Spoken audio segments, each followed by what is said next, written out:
Oh, sorry. Okay. Thank you. Okay. Well, thank you guys. I really appreciate both of you guys being here and participating in this event with me.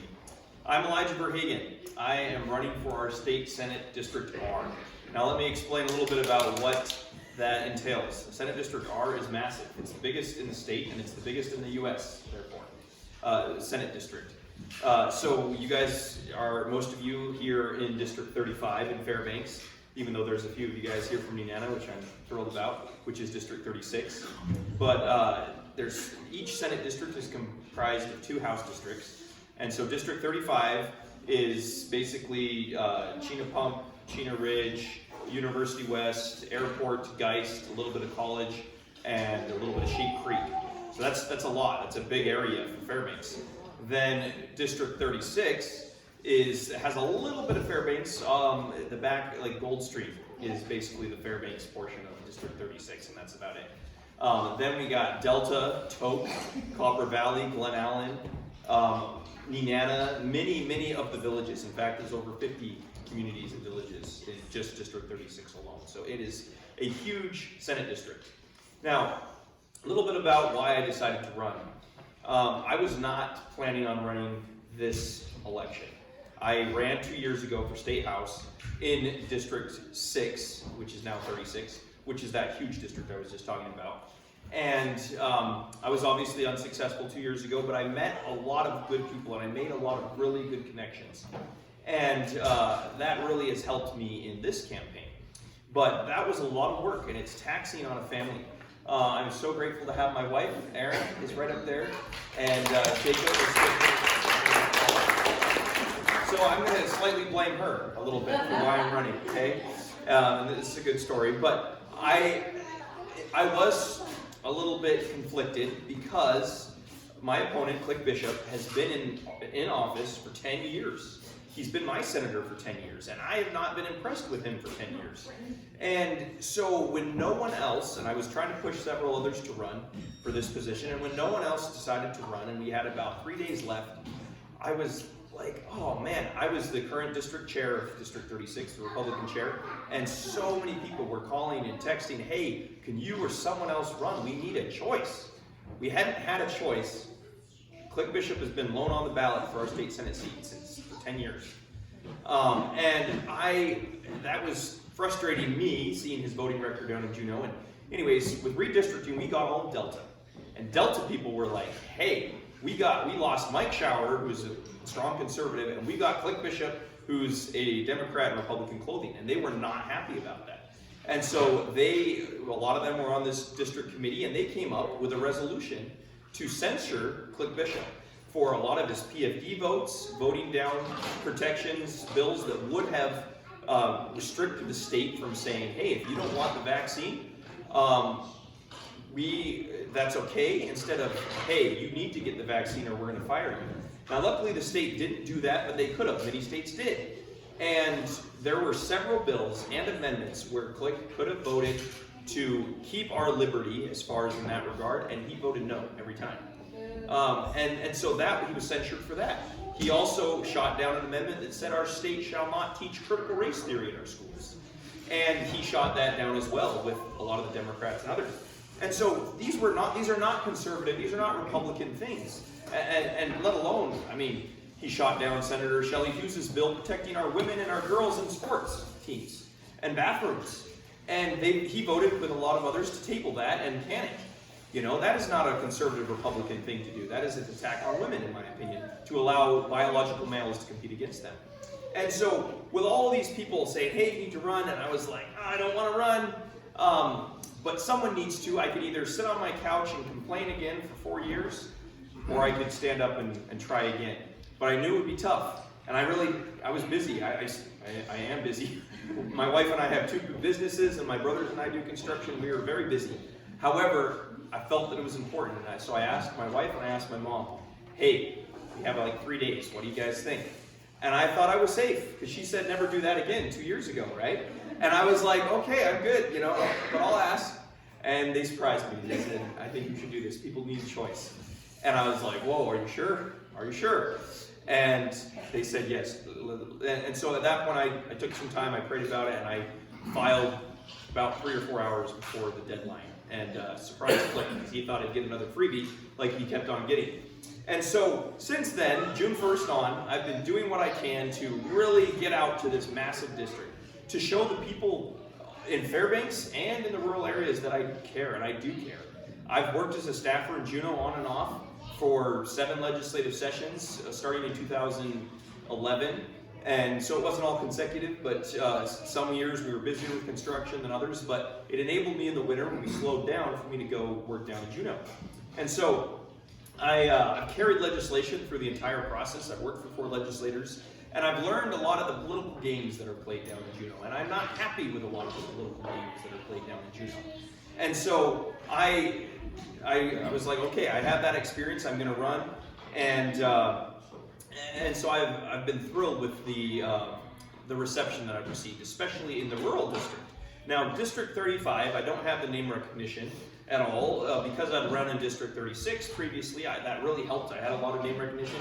In the primary, I actually beat Click and Delta. I beat him in Toke. I beat him in a lot of the other rural areas. I want to increase the voter turnout in all those areas I already won, and then I want to flip a lot of the areas that I lost to him in. And so Fairbanks is where I've been spending a ton of time door knocking, because I just don't have the name recognition as someone who's been in there for 10 years and has a lot of union boss money and special interest money. It's not the union average employee that really supports him, but it's the union bosses. And I've had a lot of good supporters that are in the unions that have come up and they say, I support you. I don't appreciate that our union is giving so much of our funds and our union dues to these Democrats and people that vote like Democrats. And so I've had a lot of support from within them, but the union bosses have a lot of deep pockets. And so I knew from the get-go that my opponent would be well-funded, but at the same time, I am proud that almost, so 57%, just in this recent APOC report, donations, you have to show, who donates to you and everything, which is great. In our recent one we just had last week, 57% of my donors were constituents living within District R. Now I had 90 donors in the last quarter, and out of those 90, 52 were my constituents. Now it's not like you can't have money and donors from outside of the district, but it definitely shows an indication of how you're doing, right? Now contrast that with my opponent. In the last report, Click Bishop had out of 50 donors, one donor lived in the district. All the rest was outside money, out of the district money, a lot of it from Anchorage. And in my opinion, that's scary, and it should be alarming to all of us. The longer legislators are in Juneau that I've noticed, the more and more out of touch with their constituents they become, because they're doing more to get reelected and appease their donors and less for the people that elected them. And I've definitely noticed that with my opponent. So here I've been going around this massive district. I've done probably 6 events here in Fairbanks area at least. I've done several in most of those other communities, Glen Allen, Toke, Delta. I've gone out to Minto. I've flown out to Galena, Fort Yukon. Huge area. I've met with mayors, chiefs, and getting my message and getting out that people have a choice. And I care about those people. So I'm going out there, I'm listening to them, I'm giving them my material, I'm putting out where I stand on my cards and on my website. I found out last week my opponent doesn't even have a website. Now he has raised almost $100,000, and he is so apathetic about you, his voters, that he has not even taken some of that money. It's not that expensive, and he could create a world-class website with that money, and he doesn't even have a website. And that also should be alarming. That's apathetic towards you guys. It's thinking you don't need to make an informed vote. Hi, Brandon. Not yet. That'd be great, huh? But so anyways, he doesn't put on his mailers where he stands, and that's also concerning. He has been taking his money, and you can see this on APOC, and he buys berry buckets that say Click Bishop on them, and then he's been buying pumpkins and flying around giving out gifts Instead of hosting meet and greets, listening to people, giving them a website where they can actually do some research and make an informed vote. And so in my opinion, that's slightly bribery. I mean, yeah, it's a berry bucket and pumpkins, but still, that is not what I have been doing. I have been going out, I've been listening to people. I door knock I've door knocked probably 1,000 doors. And if they have Bill Walker, Gara, Lisa Murkowski signs, I still knock those doors, because if I win, I'm going to be representing those people too. We've had some fun conversations, but you can find common ground with some of these people, even though you disagree on other things, and that is something that should be happening, and it has not been happening with him. I was in Glen Allen last Friday. We had a great meet and greet. We had a former employee of the LIO, Legislative Information Office. And they were asking, they said, hey, she said, I can never seem to get a hold of Click Bishop. It was my job with Legislative Information Agency to connect constituents with, our senator, and I can't even get him to return my calls. That's alarming, and it should be alarming to all of us. Until I jumped in this race, very, very little effort was made to reach out, especially outside of Fairbanks. And yet every person, every voice, every vote matters. And any legislator, anyone who wants to be representing people should be listening to those very people and genuinely take into thought and concern all of their, whatever they want to talk about. I've talked about so many different issues with people all over the place door knocking. And it's helpful, it's really helpful to hear what people are really hoping and the changes they want. And that has not been happening with my opponent. So that is something that I've been really harping on is, hey, I want to get out, I want to hear. So I'll talk about a few things real quick that I'm definitely be fighting for. I was door knocking with a lady yesterday who, right when she saw my flyer, says pro-life on that. I'm inexcusably pro-life, guilty, right? But she took it and said, "You're pro-life?" "Nope," and handed it right back to me. And I said, "Can we at least talk about it?" And she said, "Sure." And I was like, "Cool." So we start talking about it.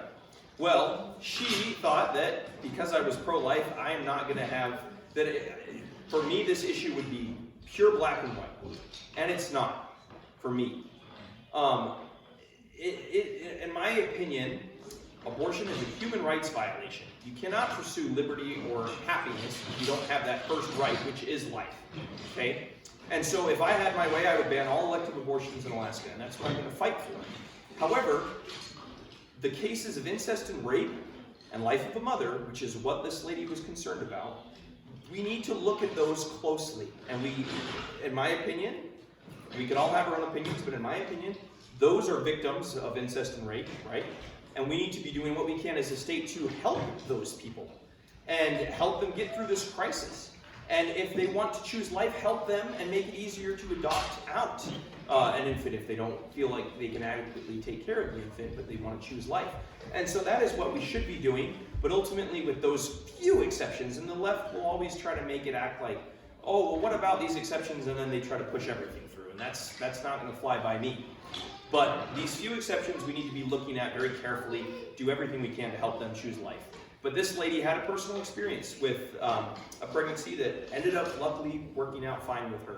But she was worried and thought, just because I said pro-life, that I would punish people if they chose, if they had a life of a mother crisis, And I said, no, I don't believe that. I would say do everything we can to save the baby. Maybe get it past 22 weeks and try to deliver the baby early. And we have the technology these days. Try to save the baby, but the priority is to save the mother's life, and try to save the baby if the baby doesn't make it. That's not an abortion. That wasn't purposely killing the baby. That was trying to save the mother's life and the baby. And she said, wow, that makes a lot of sense. I really appreciate it. Here, I'll take that flyer back, And so we can find common ground. Now, I've had some people that I feel like, okay, well, at least I door knocked and I spent 20 minutes with you, getting mad about LGBT stuff with me because I don't support pushing that on others. I said many politicians want to shy away from these important subjects, but yet it's pushed and pushed. It's pushed in our schools, it's pushed all over. And I said to her, this other lady, I'm not going to be persecuting anyone who chooses, that lifestyle. I'm not. But I don't like it when you guys come in and push that and teach it to our little kids in schools, especially without permission from the parents. Oh, well, I think that should be the case. And I said, well, I absolutely don't. Do you think it's okay? Well, I know a lot of your groups don't think it's okay for us to pray in school or teach Christianity at all in school. Heaven forbid. So why is it not going both ways? Well, that's a religion. And I said, a religion, in my opinion, is a sincere, deep, core belief that you have. And your core belief, you introduce yourself as bi, that's your core belief, obviously, if that's the first thing you say. So how is that any different than us, our core belief of being, whoever, if you're Christian or not, I support the right to believe or not believe. That's in our U.S. Constitution, absolutely.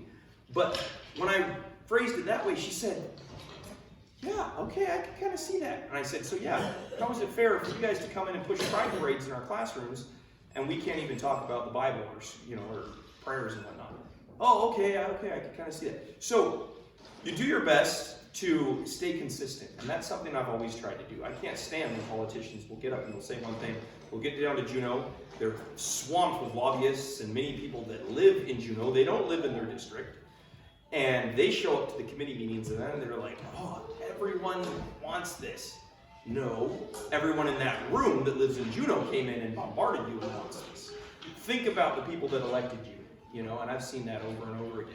So consistency is important. On issues such as life and Second Amendment and some of those things, we need to stand absolutely strong and we should be consistent. Other issues like the best way to promote food security in Alaska, I think that's really important. We only produce about 10% of our food, and we saw how quickly the shelves go bare with the COVID crisis. So let's do what we can to help farmers, not subsidize stuff and get the government's hand into more and more, but let's do what we can to make more land accessible, get power into some of these farms. Let's do that kind of stuff, but that is the stuff you can kind of compromise on, in my opinion, right? Developing farmland, that is an art in politics, is compromising on those things, but you don't compromise on your values, and that's something I will not do.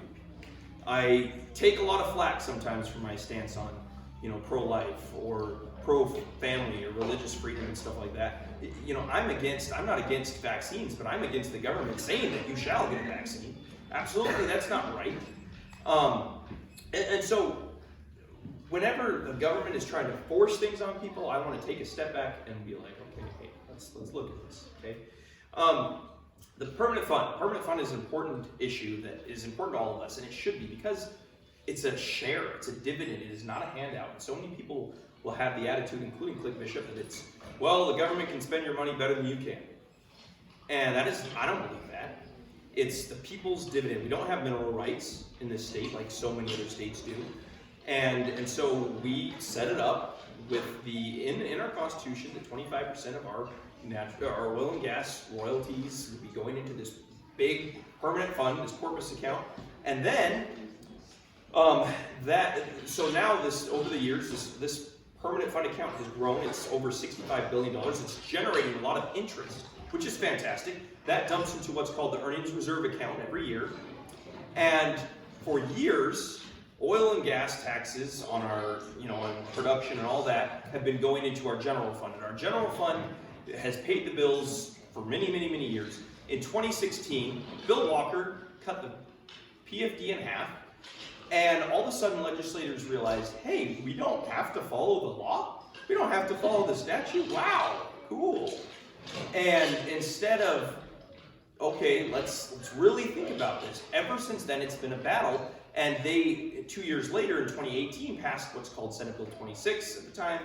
And that bill was, okay, let's take that interest generating from the main PFD account that's dumping in the earnings reserve account every year, and that was strictly for paying PFDs.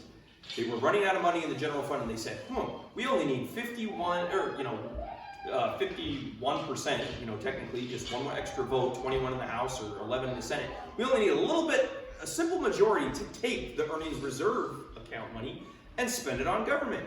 So let's make a conflicting bill, a statute, which is SB 26, with the current statute that had worked all the way until 2016. It's a 5-year average calculation formula that was paying the people's PFDs. And they said, okay, let's take and cut into that 50%, and we'll fund government, you know, that we want, and we'll keep growing government a little bit, and whatever scraps are left, we'll give out to the people as a PFD. Well, that, in my opinion, is totally backward thinking. It is the people's money. It should have paid, and it always should have been paying a full PFD first to the people, and then maybe let's look at, you know, okay, we have a budget gap, let's try to, you know, figure things out. But they totally turn it backwards. And so my opponent will say, oh, I'm for a full PFD. Yeah, a full PFD according to SB 26, which was passed by him and many others to avoid, they never amended or repealed the current statutes. Now we have 2 conflicting statutes, and they've been going by one for a long time. So the average person doesn't know this. We're busy, we're working, and yet so many are able to attack the PFD, take and take and take. This really hurts my rural district. I was out in Galena, I was out in Fort Yukon, both over $9.50 a gallon for unleaded, you know, and here we are going into winter with heating fuel and energy costs, you know, and heaven forbid, according to some legislators, that we pay the people their actual money, you know. So that is something that I would push, that if the formula needs to change in the future, let's put it on a statewide ballot, because everyone has a share and everyone should have a say. And so that's my position on the PFD, is if it needs to change to be sustainable in the future, I'm okay with having that conversation, but I don't think it should come from the legislators. I think it should come from we the people, because it's everyone's dividend. So that's that. There's a few other things I guess I'll talk on real quick. I can talk politics for a long time. But you know, one of the things that is also very wrong, in my opinion, in Juneau is what's called the Binding Caucus.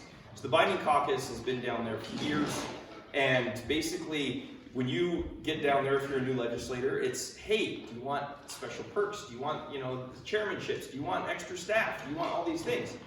And okay, well, what's the catch? And it's now morphed into, okay, well, yeah, if you want all that stuff, you join our Binding Caucus, and no matter what the operating budget is, this is all being talked about in January, right?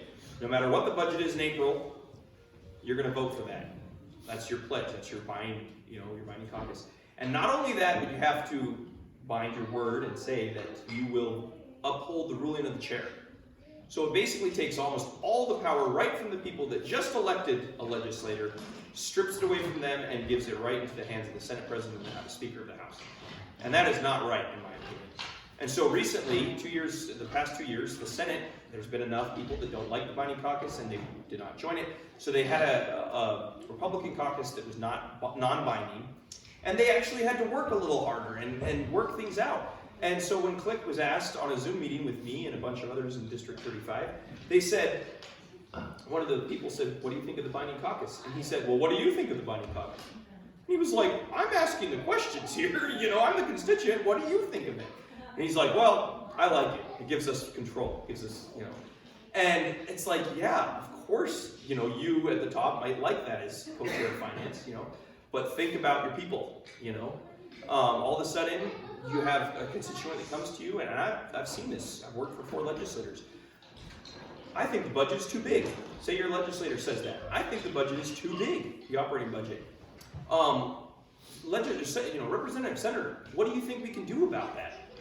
Well, I can try, but at that point, your hands are already tied if you join that Binding Caucus, because you promised that you'd vote for the operating budget regardless of the size. And so that has happened over and over for years. And there's luckily enough of us running for Senate, and that again, I think that this coming election, we won't have a Binding Caucus again. We'll have to work a little bit harder. We'll have to communicate a little bit better, and I'm thrilled that there's enough of us that feel that way. So another thing that's really important to me is Second Amendment, that it shall not be infringed under my watch. That is, if anything, we need to be upholding the background checks we already have in place. But when you get on these red flag laws and these other things, it's a slippery slope, in my opinion, to where we become a disarmed population. And it's not in there to go hunting. The Second Amendment was not put in there to go hunting, as the left will have us believe. It was put in there to defend our rights from an oppressive government, which happened with our founding.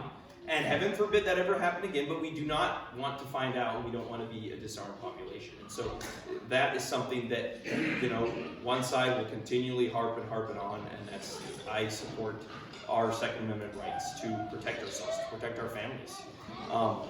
And so that's important. I'm doing what I can between now and November 8th to, like I said, I've probably knocked about 1,000 doors. I'm going to be doing some more of that. I have about 10,000 mailers right now that are getting sent out to, I just put them in the mail today, and there's a few more left that we're getting some stamps on and getting out in the mail, but they'll be showing up next week in people's mailboxes all throughout. One per household, because I don't like flooding people's boxes with too many mailers, but one per household to everyone in our district that has voted in the past, even one out of the past 4 elections are going to get one of these, assuming that we have their address, because there was some that just had a physical address. But those will be hitting mailboxes. That's fantastic. We just had the voter books that went out to every voter, and those are important. Read those.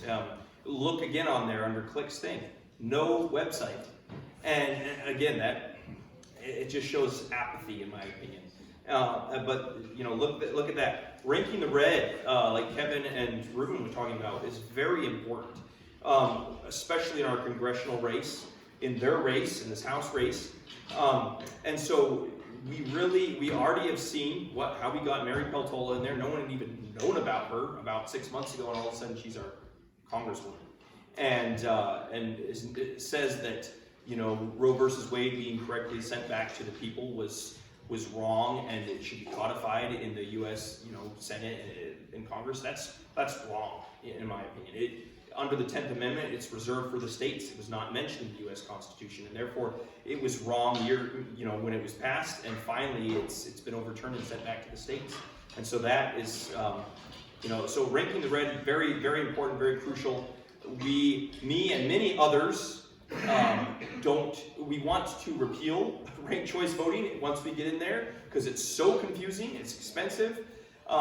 It only passed by 1%, and many people that voted for it didn't even really know what it was doing. And so that is something that me and many others are wanting to repeal. But we have to play the game to repeal it. We have to get in there, we have to win our elections to then be able to put it back to, in my opinion, I've always liked just rank your favorite person, vote your favorite person. And the primaries were helpful too. I would have beat Click Bishop in a primary easily. I'm endorsed by the Republican Party. He is not. I've been endorsed by 4 of our 6 House Republican districts here, and he's been censured by 3 of them. And so I'm doing my best to blast that out, in the news. And so that's another important thing that we got to do our best to focus on. So. With that, I would humbly ask for any donations you guys are able to do. I got, many of you have already done that. There's a signing sheet over there, there's envelopes, and if you can chip in a little bit, that's great. If you can chip in a lot, that's fantastic too. But I'm doing my best. I got radio ads starting on Monday that'll be going for 2 weeks. Really trying to do this final push to get out my message. Many of you guys have seen my campaign video that my sister-in-law Amy did a fantastic job on. We're going to show that real quick in just a second on the screen, because it's fun and it's an easy thing for you to share with your friends. So please, the more, I loved what Kevin said, talk to our friends, talk to the people that don't vote. Ask them, hey, did you vote in the primary? Are you going to vote again? This is important. And so the more people we can get out to vote, the better. It's not a presidential year. Usually we always have much higher turnout in presidential years, and yet these offices are the people that affect our lives, in state office.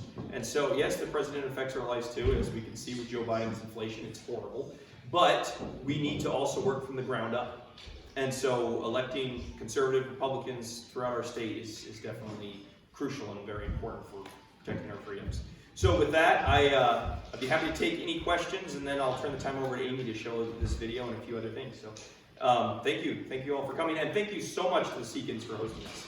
Thank you, Ralph, I really appreciate it.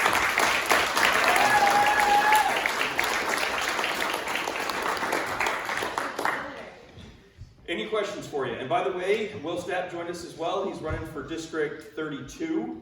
If you have any friends in the Shannon Park, Wainwright, Badger Road areas, please, tell them about Will if they don't already know about him. So, thank you for coming, Will. Yeah, any other questions before we show this video? It's fun video. Yeah. I have a question, and any of the other people who are running could weigh in too. So what's a big issue right now is talking about the Constitutional Convention. So do you have any talking points that we can share with people? I've been posting on my Facebook like why we need it because I believe it empowers people. Yeah, sure. So I'm voting yes on that. I was a little bit up in the air for a while, but the more I've looked into it, it has some checks and balances. Okay, so if it passes and we have a constitutional convention, it's asked every 10 years on the ballot, shall there be a constitutional convention? Delegates are selected proportionally throughout the state. They're sent to this convention, and these are non-legislators, by the way. They're not people that are trying to re-get elected. And then it's this big think tank. And this think tank is going to come up with ideas. For me, I want protections for life in there, and I'll talk about this here in just a second. Protections for life. I want to change the way that we choose our Supreme Court justices instead of letting them choose themselves. And I want a spending cap in there for some fiscal restraint. Like I said, we should be replenishing the constitutional budget reserve and such while we have revenues coming in the way we do. But we have seen, and I have seen working in the legislature for many years, the lack of willpower for the legislators to do some of these things. They could bring forth a bill in the form of a constitutional amendment, and if it passes the legislature, then it gets put on a statewide ballot, and everyone has a choice, yay or nay, on what the legislature passes.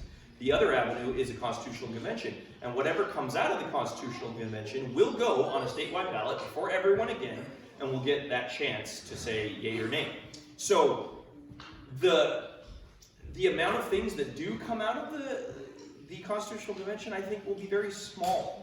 It'll be some heated debates in there, but I don't think a ton will actually come out of it. And the stuff that we'll have one more chance to vote on. But I do think that we could, put some protections in there for, I would say, a baby once they get a heartbeat. That should be in our Constitution. Some might say, let's eliminate the term in there, marriages between one man and one woman.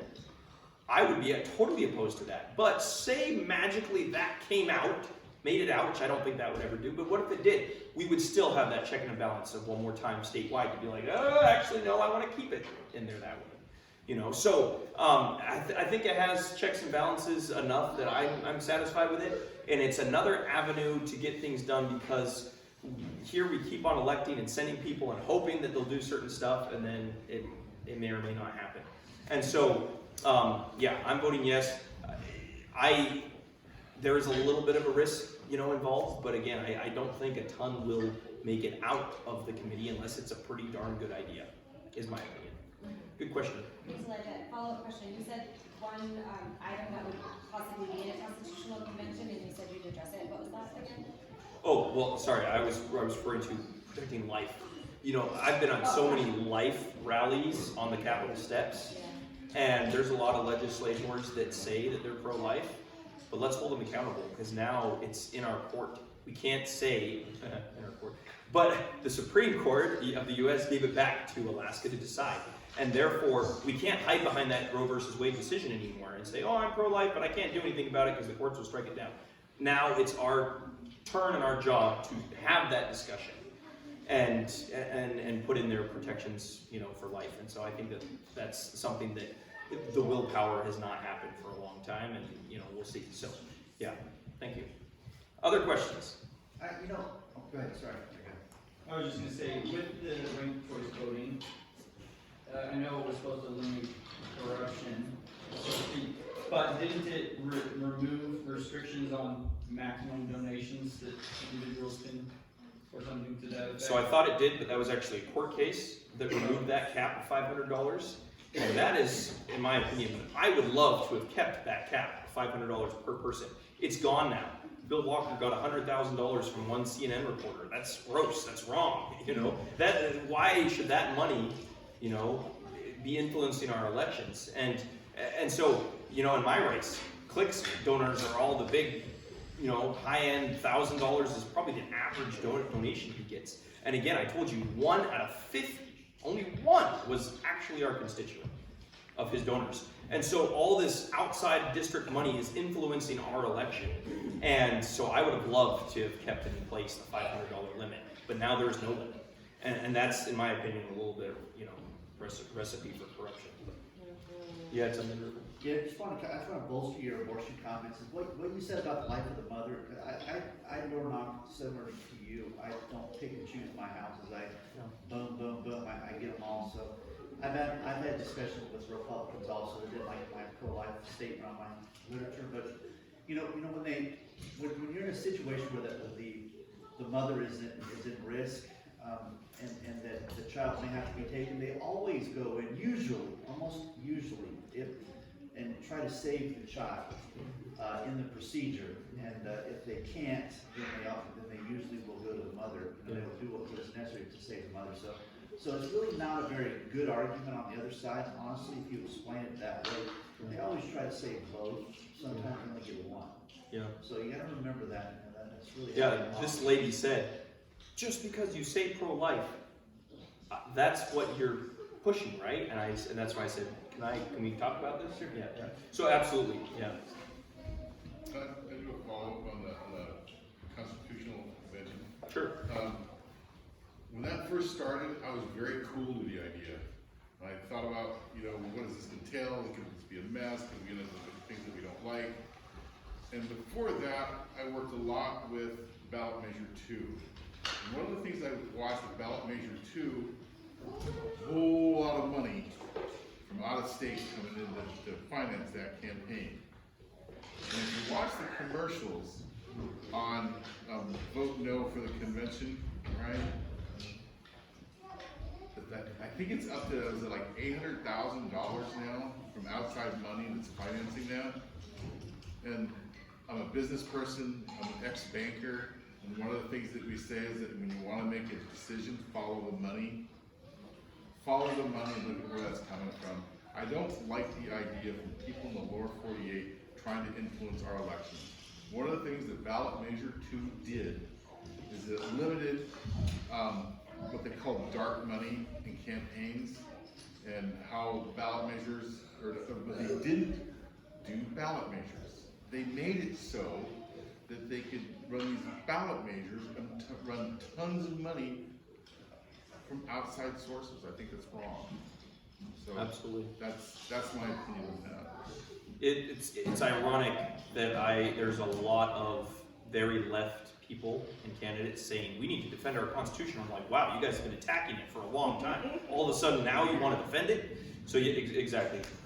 Follow the money too, because they're pushing heavy for us not to, and they'll spread fear mongering and false statistics about it. It's going to open it up and it's all going to be horrible, it'll all be changed.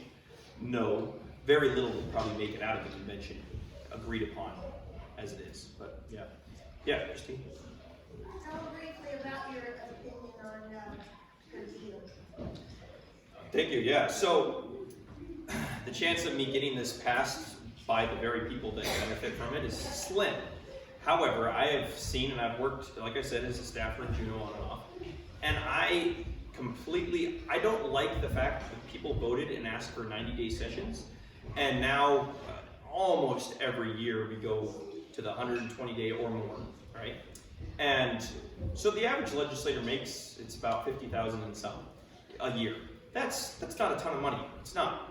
But yet, when they get per diem for sometimes staying in Juneau, May, June for waiting games with the governor, we don't want to give the governor the budget too soon, because then he'll call us back and say, why don't you give us a full PFD? And remember, just last year, the PFD was just over $1,000, and they should have been much, much higher. So just because it was big this year, because some of them in an election year let it through, just remember that normally they push for the $1,000 limit.